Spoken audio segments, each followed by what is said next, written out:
Shalom Bapak dan Ibu serta saudara terkasih dalam Yesus. Kita akan mengikuti renungan harian yang dikeluarkan oleh Sinode Gereja Kristen Oikumene di Indonesia, GKO, dengan pola pembacaan Alkitab 4M. Mari kita berdoa. Ya Allah Maha Kuasa yang berdaulat atas hidup kami, yang kami sembah di dalam Yesus.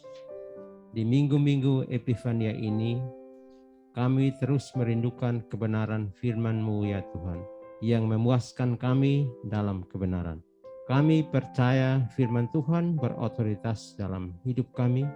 Tuntun kami ya Roh Kudus, Roh kebenaran, dalam merenungkan dan mengaplikasikan firman-Mu. Di dalam nama Yesus kami berdoa. Amin. Bapak Ibu, Saudara yang diberkati Tuhan, hari ini saya Pendeta Geraldina Sakarias bersama dengan keluarga Bapak Penatua Agustinus Lete dan istri Ibu Cahaya Boru Simanjuntak serta anak Jeremy Nicholas Lete secara bergantian mengajak kita semua untuk menerima, merenungkan, melakukan, dan membagikan firman Tuhan dari Yesaya 43 ayat 4 dengan tema berharga dan mulia di mata Allah. Yesaya 43 ayat 4. Oleh karena engkau berharga di mataku dan mulia, dan aku ini mengasihi engkau, maka aku memberikan manusia sebagai gantimu dan bangsa-bangsa sebagai ganti nyawamu. Mari kita mulai dengan menjawab pertanyaan terlebih dahulu. Siapakah yang berharga dan mulia di mata Tuhan? Kita, umat manusia. Mengapa kita berharga dan mulia di mata Tuhan? Karena Tuhan sangat mengasihi kita. Apa yang diberikan Tuhan sebagai ganti kita, dan apa yang diberikan Tuhan sebagai ganti nyawa kita? Tuhan memberikan manusia sebagai ganti kita dan bangsa-bangsa sebagai ganti nyawa kita.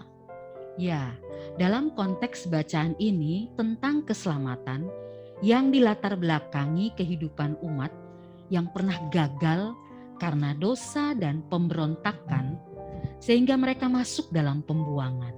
Manusia yang merupakan makhluk mulia, namun karena dosa, keberhargaan manusia menjadi turun lebih rendah, posisinya di bawah hewan dan tumbuh-tumbuhan.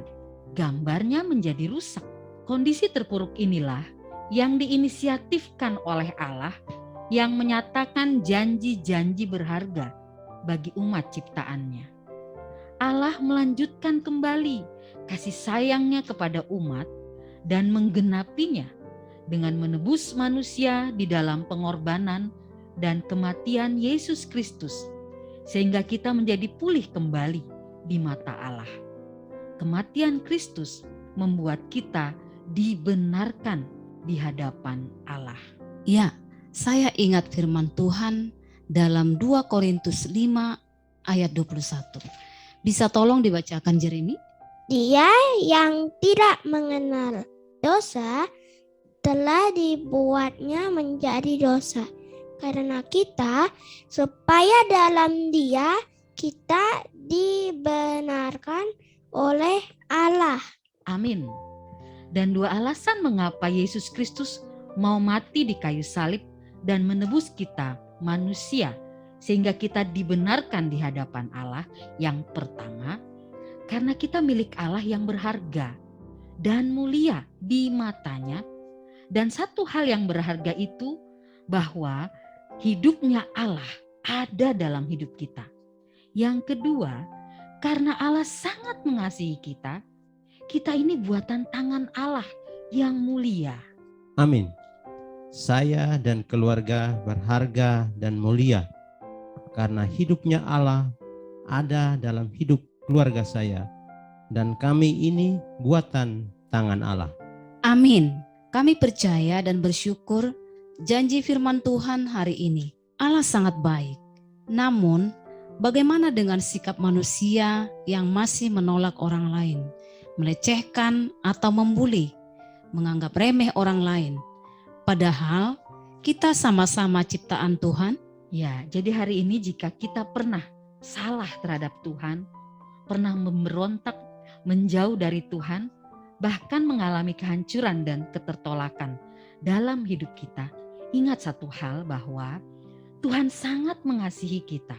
Tuhan menyayangi kita dan Tuhan sudah mengampuni kita serta menebus kita.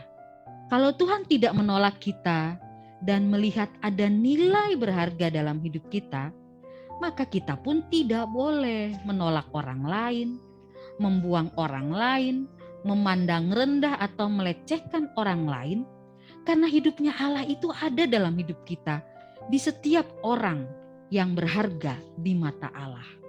Apa yang akan kita terapkan dalam hidup kita setelah kita mendengarkan firman Tuhan hari ini?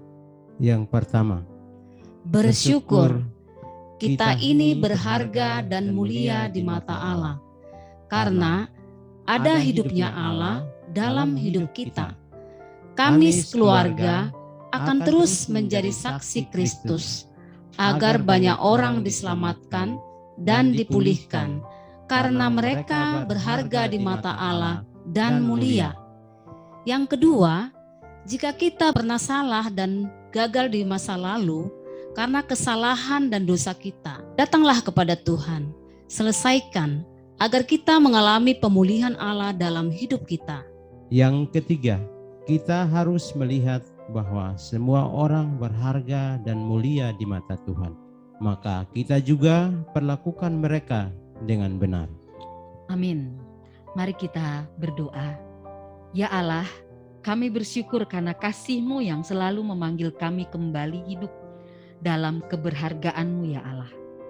Terima kasih karena hidupnya Allah ada di dalam hidup kami. Terima kasih ya Tuhan, karena Engkau sudah menebus kami dari cara hidup kami yang sia-sia. Terima kasih karena Tuhan Yesus sudah menggantikan kami di atas kayu salib, sehingga kami dibenarkan di hadapan Allah. Biarlah hidup kami juga menunjukkan siapa Allah dalam hidup kami. Dalam nama Yesus kami berdoa. Amin. Shalom. Tuhan Yesus memberkati.